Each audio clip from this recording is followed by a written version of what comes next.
بسم اللہ الرحمن الرحیم۔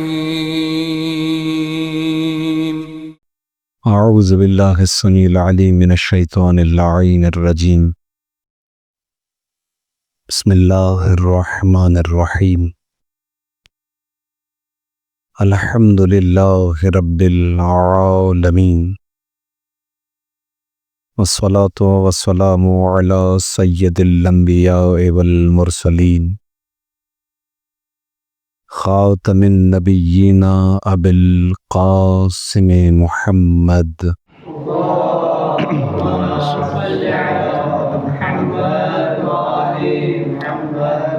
وعلی اہل بیتہ الطیبین الطاہرین، لا سیما بقیۃ اللہ فی الارضین، واللعن الدائم علی اعدائہم اجمعین، اما بعد فقد قال اللہ تبارک و تعالی فی کلامہ المجید وفرقانہ الحمید۔ بسم اللہ الرحمن الرحیم۔ یاسین والقرآن الحکیم، انک لمن المرسلین علی صراط مستقیم۔ صلوات بر محمد و آل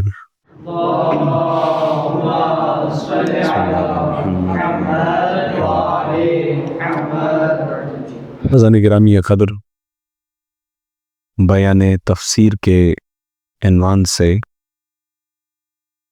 مؤسسہ امام محمد باقر علیہ الصلوۃ والسلام کی جانب سے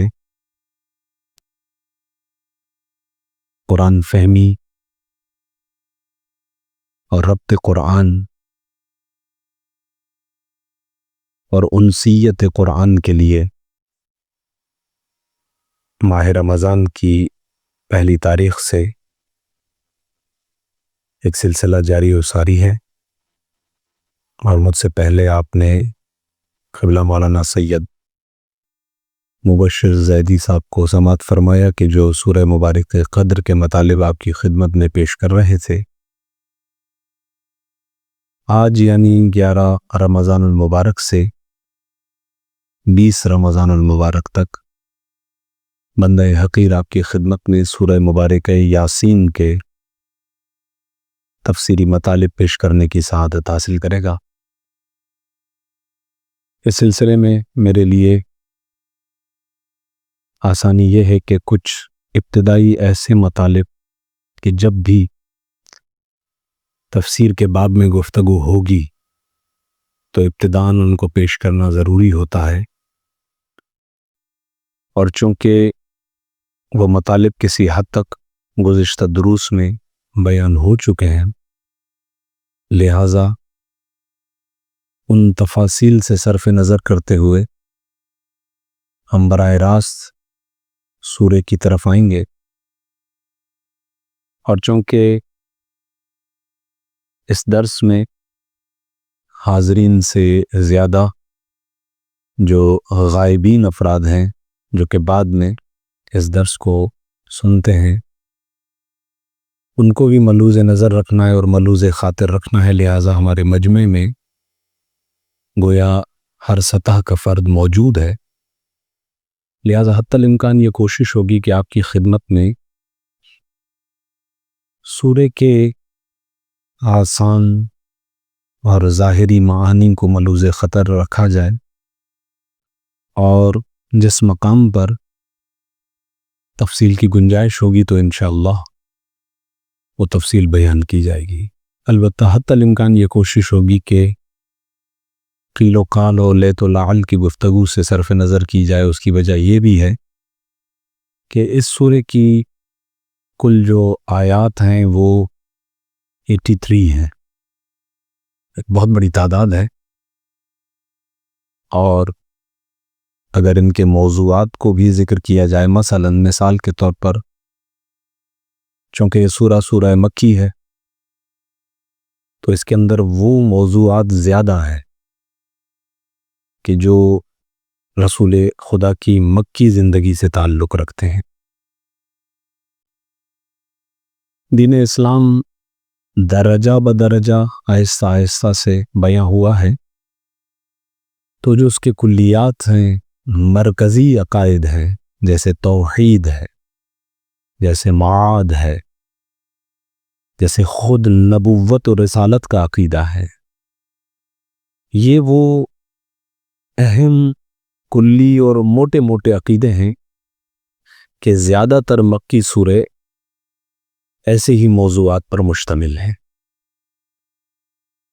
لہذا جہاں عقائد کے اعتبار سے اہم گفتگو ہوگی تو انشاءاللہ کوشش کی جائے گی کہ اس پر بحث کی جائے۔ ایک اور جہت ہے اور وہ یہ کہ بہرحال وہ ذہن میں تھی کہ اسے آغاز میں بیان کرنا ضروری ہے۔ ایک سوال ہے قرآن سے منسلک کہ قرآن بہرحال ایک کتاب ہے، اس کا جو تعارف مشہور ہے وہ یہی ہے کہ وہ ایک کتاب ہے۔ اگرچہ مسلمان ہونے کی حیثیت سے، مومن ہونے کی حیثیت سے، اور خاص طور پر مکتب تشیع سے تعلق رکھنے کی وجہ سے ہم قرآن کے بارے میں کتاب سے ہٹ کر بھی اس کی کئی ایک ایسی کیفیتیں ہیں، کئی ایک ایسی جہات ہیں جن کے بارے میں ہم جانتے ہیں کہ قرآن فقط ایک کتاب کا نام نہیں ہے، لیکن اس کی ظاہری صورت ایک کتاب ہے۔ اور جب بھی کتاب کی بات آئے گی تو ایک سوال ابتداءً ذہن میں آئے گا اور وہ یہ کہ اس کتاب کا موضوع کیا ہے۔ اس کتاب کے بارے میں ایک سوال آ سکتا ہے ابتداءً کہ اس کا موضوع کیا ہے، کس ٹاپک پر ہے یہ کتاب۔ ممکن ہے آپ دنیا میں اٹھتے بیٹھتے ہیں، کسی ایک ایسے فرد سے ملاقات ہو کہ جو آپ سے یہ سوال کر سکتا ہے۔ تو اس سلسلے میں آغاز میں آپ کی خدمت میں عرض کر دیا جائے کہ آیت اللہ محمد حسین طباطبائی نے تفسیر میزان میں سورہ مبارک فاتحہ کی تفسیر کے بالکل آغاز میں ہی اس سوال کا جواب دیا ہے۔ وہ فرماتے ہیں کہ اگر آپ قرآن کے سوروں یا آیتوں میں سے ہر زاویے کی طرف متوجہ ہو تو پھر موضوعات ہی موضوعات ہیں، لیکن اگر آپ ان تمام تر موضوعات کو ایک موضوع میں سمیٹنا چاہیں تو وہ ہے ہدایت۔ قرآن کا موضوع ہے ہدایت، اور اس کے علاوہ باقی جتنے بھی موضوعات ہیں وہ اسی ہدایت کے ذیلی مباحث میں ہیں۔ یعنی کہا جائے گا کہ جو بھی فرض کرے توحید ہدایت ہے، معاد ہدایت ہے، نبوت و رسالت ہدایت ہے، یہ تمام تر موضوعات ہدایت کے ذیل میں آ جائیں گے۔ اب آپ کی خدمت میں آپ سے مربوط ہونے کے لیے یہ جملہ کہوں کہ ماہ رمضان المبارک خاص طور پر اس کا گہرا ربط قرآن سے اور آپ سورہ مبارک قدر کے اعتبار سے کافی تفصیل سے یہ جان چکے۔ بہرحال ہمیں بہانا چاہیے، دوسرے لفظوں میں کہ کوئی بہانہ ہو کہ ہم قرآن کے قریب ہوں، اور درجہ بدرجہ انسان ہدایت پائے گا۔ ابتدا اس کی تلاوت سے ہوگی، پھر تلاوت میں اضافہ ہوگا، اور اس کے ساتھ ساتھ یہ کہ آہستہ آہستہ ترجمے کی طرف جائے۔ اب ترجمہ اگر خود سے نہیں پڑھ سکتا تو اس کے لیے اور اہتمام کیا جائے، کوئی بھی انتظام ہو، لیکن بہرحال ہدایت تک جانے کے لیے جو تمام تر مراتب ہیں ان سے گزرنا ہے۔ تو آپ اس کو یوں سمجھ لیجئے کہ ہمارا یہ جو درس ہے یہ اسی سلسلہ ہدایت کی طرف بڑھنے کے لیے ایک قدم ہے۔ اصل منتہا تو وہی ہے کہ قرآن ہدایت کرنے کے لیے آیا ہے تو ہمیں اس سے ہدایت لینی ہے۔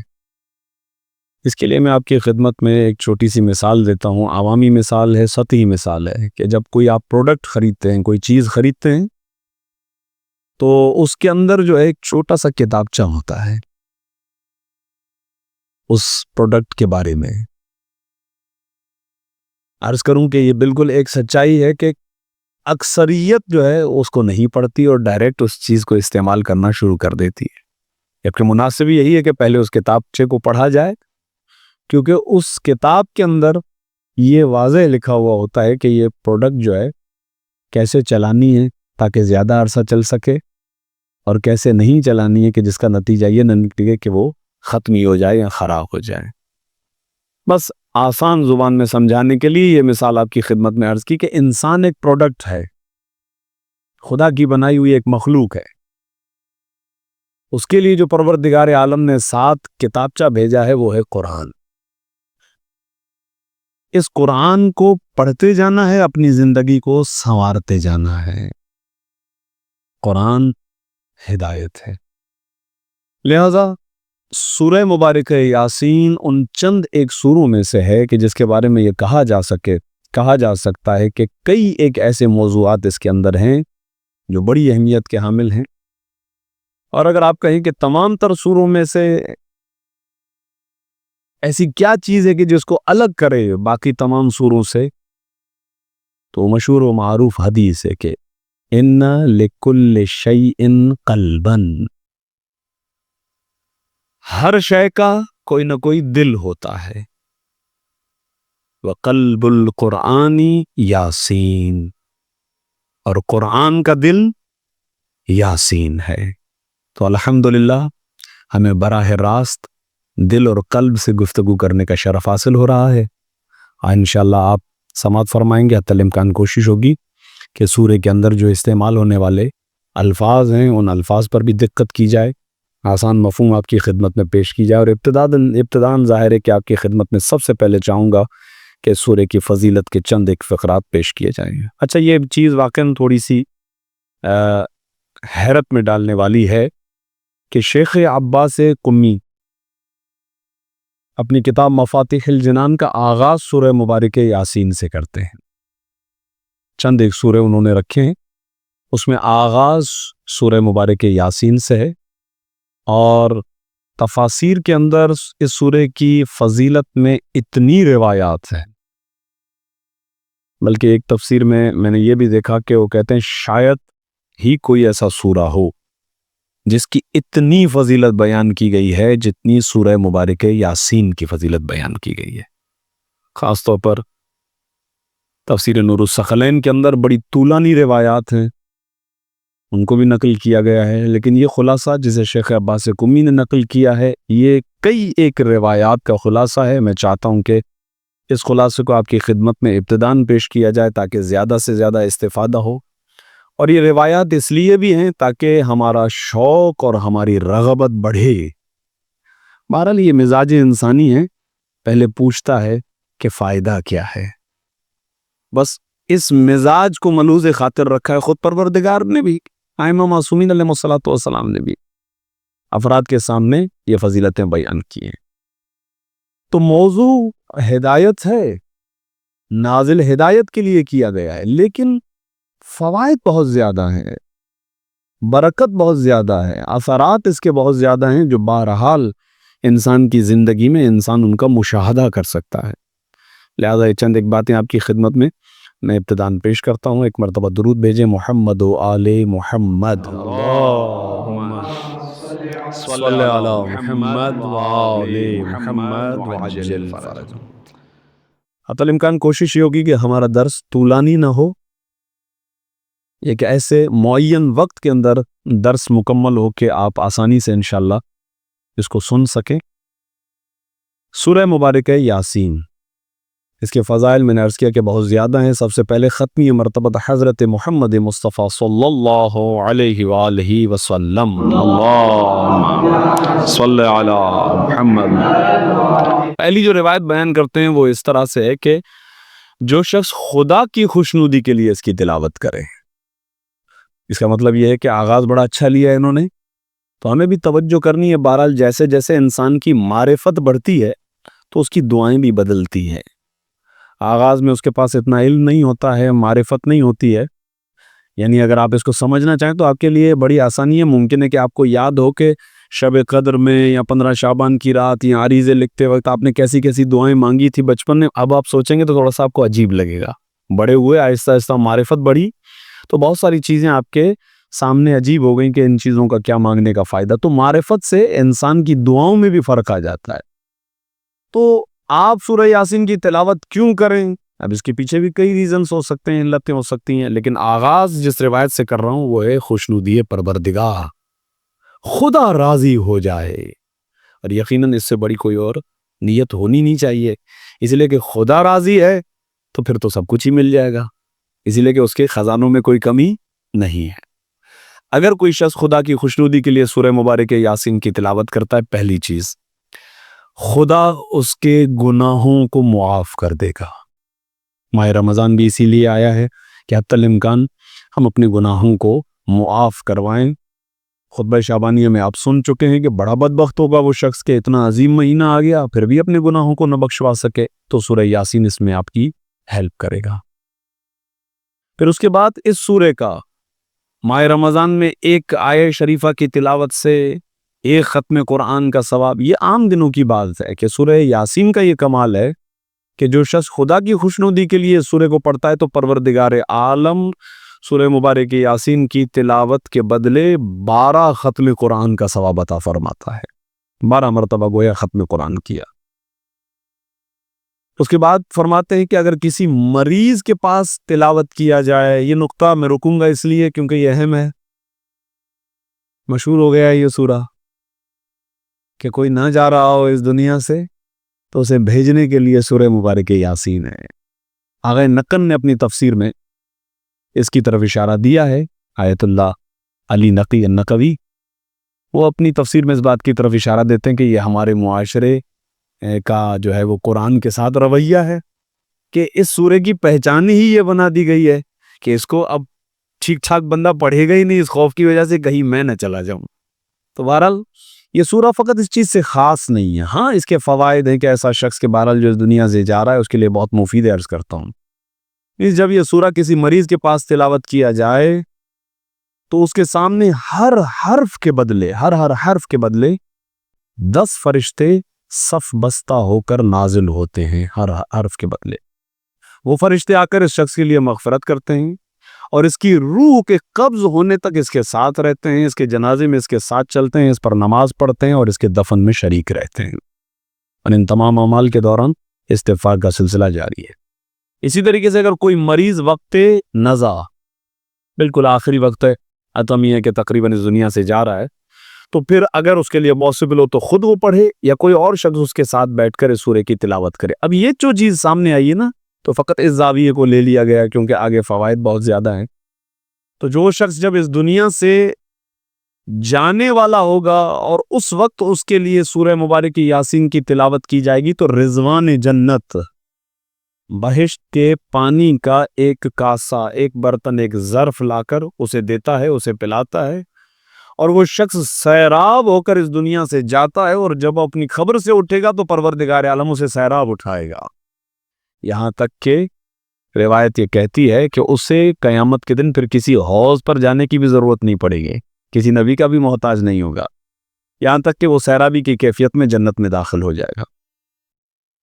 خود دنیا اور آخرت کی بھلائی ہر انسان چاہتا ہے کہ اسے دنیا اور آخرت کی بھلائی چاہیے، سورہ مبارک یاسین اس کے لیے بہترین سورہ۔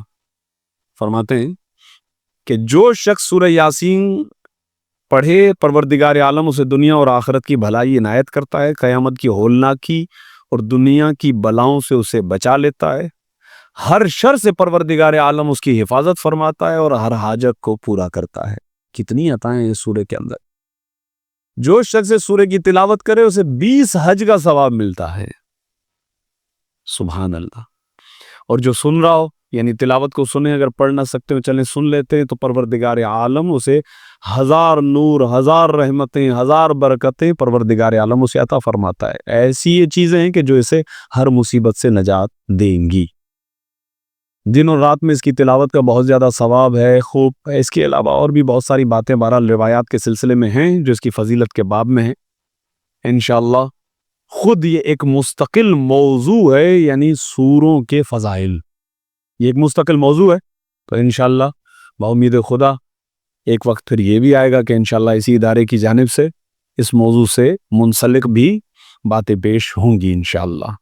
آج آغاز کرتے ہیں سورے کی ابتدائی چند آیتوں کو آپ کی خدمت میں پیش کیا جائے گا۔ ایک مرتبہ درود ہدیہ کیجیے گا، محمد و آل محمد، اللہم صلی علی محمد۔ چند آیات کا ترجمہ آپ کی خدمت میں پیش کرتا ہوں۔ جہاں سے موضوع بدلے گا وہاں پہ ہم رکیں گے۔ جہاں تک 3 4 5 6 آیتیں ایک ہی موضوع سے مربوط رہیں گی تو انشاءاللہ وہ آیات ہم ایک ساتھ آپ کی خدمت میں بیان کریں گے۔ بسم اللہ الرحمن الرحیم، آغاز بسم اللہ سے ہے۔ بسم اللہ یقیناً اس میں اعظم ہے۔ انسان عادی ہو دنیا میں کہ ہر عمل سے پہلے بسم اللہ پڑھے، اس کے دنیا میں بھی فوائد ہیں، اس کے آخرت میں بھی فوائد ہیں۔ اور سب سے بڑی بات یہ ہے کہ بسم اللہ کا تعلق ہے ہی مومن سے، اس لیے کہ وہ روایات جب بنی امیہ کے پاس پہنچی کہ بسم اللہ سے بھی فضائل علی ابن ابی طالب ثابت ہیں، تو انہوں نے وہاں سے فتوے جاری کر دیے۔ بسم اللہ کو اخوا کے ساتھ پڑھا جانے لگا، بسم اللہ کو بالکل چھوڑ ہی دیا گیا۔ آج آپ دیکھتے ہیں کہ بسم اللہ کہیں نہیں ہے، اگر ہے تو علی ابن ابی طالب کے ماننے والوں کے پاس ہے۔ تو یہ بسم اللہ ہماری پہچان ہے، جیسا کہ وہ 11ویں امام کی مشہور حدیث کہ جو 40 کے موقع پر آپ سنتے ہیں، اس میں بھی مومن کی علامات میں سے ایک بسم اللہ کا ذکر کیا گیا ہے۔ خوب، یہ بھی ایک مستقل موضوع ہے۔ یاسین، آغاز قرآن مجید کے تقریباً 29 ایسے سورے ہیں کہ جن کا آغاز حروف مقطعات کے ذریعے سے ہوتا ہے، اور حروف مقطعات یا مقطعات یہ وہ حروف ہیں جن کو الگ الگ کر کے پڑھا جاتا ہے، اسی وجہ سے ان کا یہ نام ہے۔ علماء نے ان کے بارے میں تقریباً جو جمع آوری کی ہے کہ وہ 26 اقوال ہیں ان کے بارے میں کہ یہ کیا ہے۔ 26 اقوال ہے۔ ویسے نام ہے بہرحال بیان تفسیر، اور خود تفسیر کے باب میں اگر وارد ہوا جائے، اور پھر جیسا کہ میں نے کہا کہ قیل و قال اور لیت و لعل وغیرہ کے ساتھ ملائیں گے تو پھر تو بات بہت آگے جائے گی، لیکن عرض کر رہا ہوں آپ کی خدمت میں مطالعے میں ہونا چاہیے، اور جیسا کہ ہمارے سامعین بھی اس کو سنیں گے بعد میں ان کے لیے مفید رہے۔ 26 کے قریب تقریباً اقوال ہیں جن کی جمع آوری کی گئی ہے کہ وہ کیا ہے، یہ حروف مقطعات کیا ہے۔ لیکن اس کے بارے میں یوں کہہ لیجئے کہ جس پہ تقریباً سب کا اتفاق ہے وہ نظریہ یہ ہے کہ یہ خدائی رازوں میں سے راز ہیں، اللہ کے راز ہیں۔ ہاں، اس میں کوئی شک نہیں ہے کہ رسول اللہ آشنا ہے ان رازوں سے، ائمہ معصومین علیہ الصلوۃ والسلام ان رازوں کے امین ہیں، جانتے ہیں، لہذا یہ پروردگار عالم اور بندگان خاص کے مابین رازوں کی باتیں ہیں۔ ہاں، یہ ممکن ہے کہ آپ کو کہیں کہیں پر تفسیر میں، جیسے کہ مثلا علامہ حبیزی نے تفسیر نور الثقلین میں بعض آیات کے ذیل میں کھولا بھی ہے، مثلا کہا یا عین صاد، سورہ مبارک مریم کا آغاز ہے غالباً، تو اس پر گفتگو کی ہے کہ کاف سے کیا مراد ہے، یا سے کیا مراد ہے، عین سے، لیکن چونکہ ہم یہ جانتے ہیں اور ہمیں یہ بتلانے کی ضرورت ہے آج کے معاشرے میں لوگوں کو کہ خدا را کبھی بھی کسی ایک حدیث کو پڑھ کے کوئی فیصلہ یا کوئی نتیجہ نہ نکالیں۔ یہ سب سے بڑا مسئلہ ہے ہمارے معاشرے کا۔ اب میں اسے اچھائی پر حمل کروں یا برائی پر، کہ فقہ کی بڑی ہماری پرانی کتابوں کا بڑی تیزی سے اردو میں ترجمہ ہو رہا ہے، اچھی بات ہے، دین پھیلنا چاہیے، یہ پازیٹو پہلو ہے، لیکن دوسری طرف کا زاویہ بڑا مسئلہ ہے کہ ڈائریکٹ سے ایک روایت لی، بھیج دی کہ یہ حرام، یہ حلال، یہ جائز، یہ ناجائز۔ ایک روایت کو پڑھ کر فیصلہ نہیں ہوتا ہے، بلکہ ایک موضوع سے ریلیٹڈ جتنی آیات ہیں انہیں بھی سامنے رکھا جاتا ہے، جتنی احادیث ہیں انہیں بھی سامنے رکھا جاتا ہے، اور اس کے بعد جا کر کوئی نتیجہ نکالا جاتا ہے۔ یہی کام ہمارے مجتہدین اور ہمارے مراجع نظام انجام دیتے ہیں، جس کے بعد جا کر وہ کہتے ہیں کہ ایک پکے ایک فتویٰ ہمارے سامنے آتا ہے۔ لیکن یہ ہمارے معاشرے کا ایک اہم مسئلہ ہے۔ تو فرض کریں اگر کہیں پر یہ بات کی جائے کہ یہ خدائی رازوں میں سے کوئی راز ہے، بندہ اٹھ کے کھڑا ہو جائے کہے کہ یہ راز مجھے پتا ہے، لیجئے میں آپ کو ایک حدیث سنا دیتا ہوں، تو یہ ایک حدیث ہے، اور یہ بھی دیکھنا پڑے گا کہ آیا وہ حدیث کس زاویے سے بیان کی گئی، کیوں بیان کی، امام نے کیا کہنا چاہتے تھے، امام وہاں ماحول کیسا تھا۔ بہت ساری زاویے ہیں، بہت ساری جہات ہیں جن کو بہرحال علماء نے ان 26 اقوال کے اندر بیان کیا ہے۔ الغرض خدائی رازوں میں سے ایک راز ہے۔ البتہ اس سلسلے میں ایک حدیث آپ کی خدمت میں ضرور بیان کروں گا، کیونکہ اس کے اندر کوئی ایسا مسئلہ نہیں ہے کہ کوئی حکم نکال لیا جائے۔ یاسی، پہلا قول اس کے بارے میں یہ ہے کہ یہ ختمی مرتبہ، یعنی بعض روایات سے یہ ہے کہ ختمی مرتبت کا اسم گرامی ہے، یعنی آپ کے ناموں میں سے ایک نام ہے. چونکہ بعض نے اس کا ترجمہ کیا سردار، سید و سردار. ممکن ہے کہ آپ نے کہیں پہ تراجم میں دیکھا بھی ہو، لکھا ہوگا اے سید و سردار. تو وہ کہتے ہیں کہ سین جو ہے، سین یہ ختمی مرتبت کی طرف اشارہ، یعنی یہ مفسرین نے لکھا ہے تو یہ اشارہ ہے.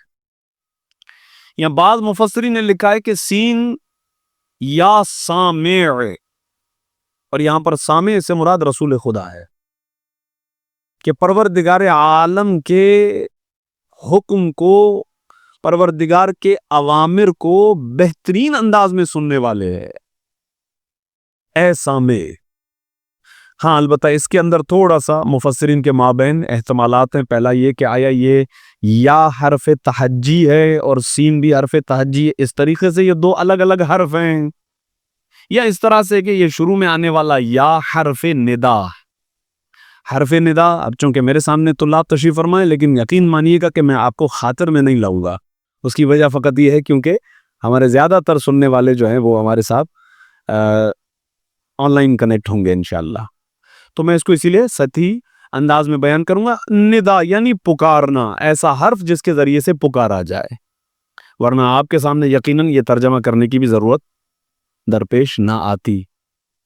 اور سین ختمی مرتبت کی طرف اشارہ ہو گیا تو اس کا مطلب یہ ہو گیا یاسین، یعنی اے محمد مصطفیٰ صلی اللہ علیہ وآلہ وسلم. اللہم صلی علی محمد وآل محمد وعجل فرجہم. اس سلسلے میں آپ کی خدمت میں خوبصورت روایت حضرت امام جعفر صادق علیہ الصلاۃ والسلام. اللہم صلی علی محمد وآل محمد. امام ارشاد فرماتے ہیں یاسین اسم رسول اللہ، یاسین اللہ کے رسول کا نام ہے.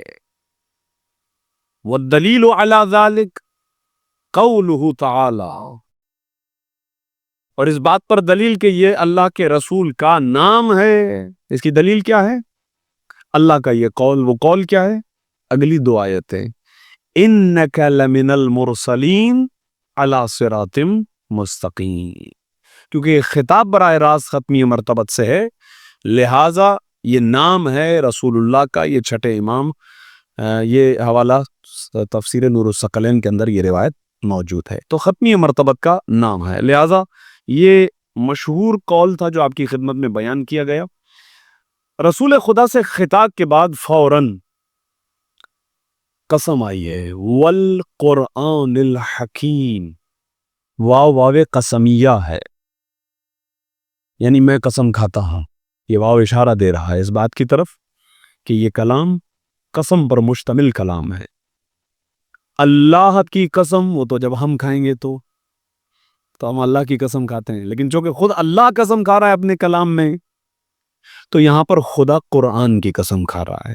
یعنی جس چیز کی قسم کھائی جا رہی ہے وہ ہے قرآن. والقرآنی،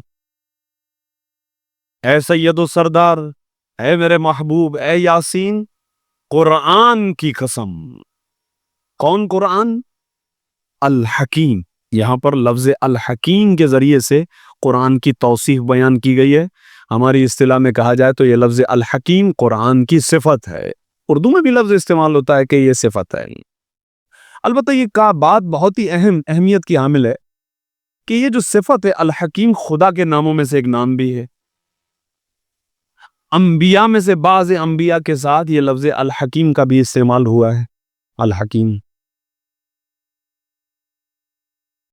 جو عربی سے آشنا افراد ہوتے ہیں وہ اس مرحلے کو آسانی سے سمجھ لیتے ہیں کہ الحکیم کی صفت کا استعمال عاقل شخص کے لیے اور زندہ شخص کے لیے ہوتا ہے.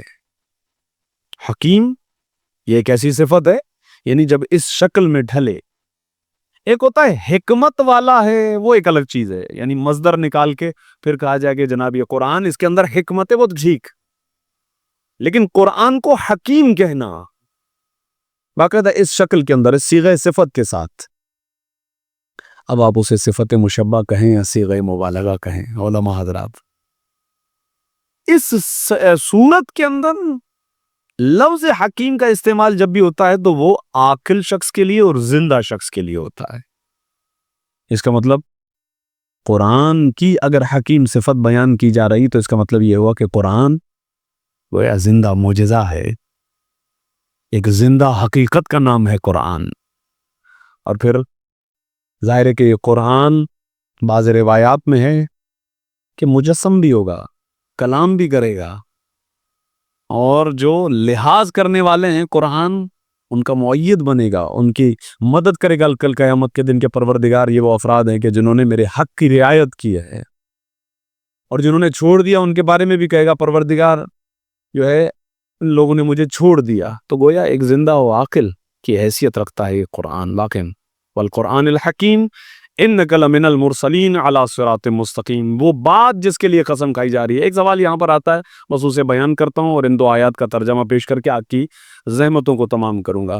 آیا خدا کہ جو خالق کلام ہے، خالق بیان ہے، جو سچ کا خدا ہے، بلکہ سچ کو سچائی کی منزلت عطا کرنے والا خود خدا ہے، یہ تمییز کہ سچ کیا ہے جھوٹ کیا ہے خدا ہی تو دینے والا ہے، اسے ضرورت ہے کہ قسم کھائے؟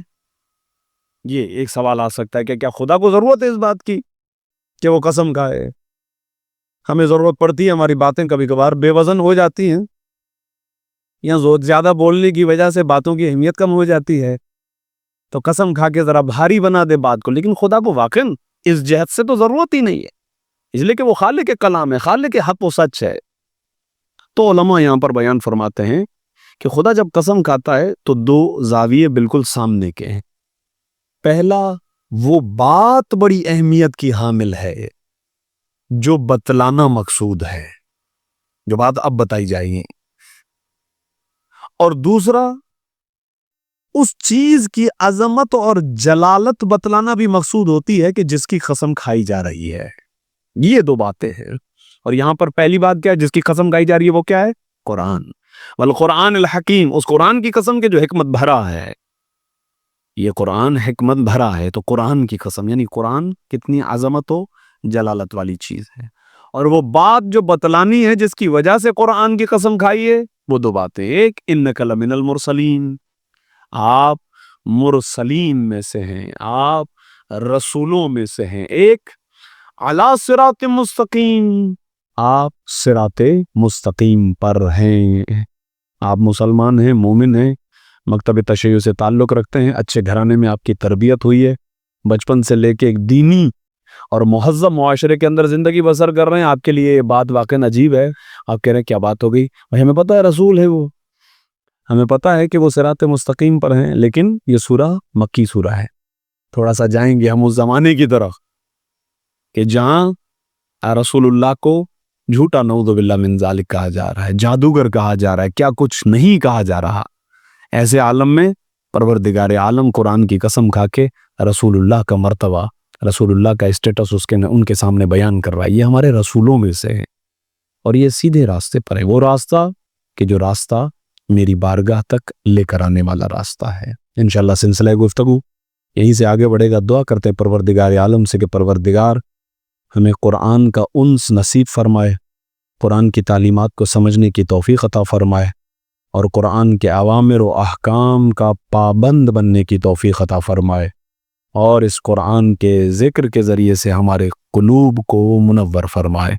پروردگار ہمارے مولا کے ظہور میں تعجیل فرما، اور ہمیں مولا کے عوان اور انصار خاص میں شمار فرما۔ ربنا تقبل منا انک انت السمیع العلیم بجاہ محمد و آلہ الطاہرین۔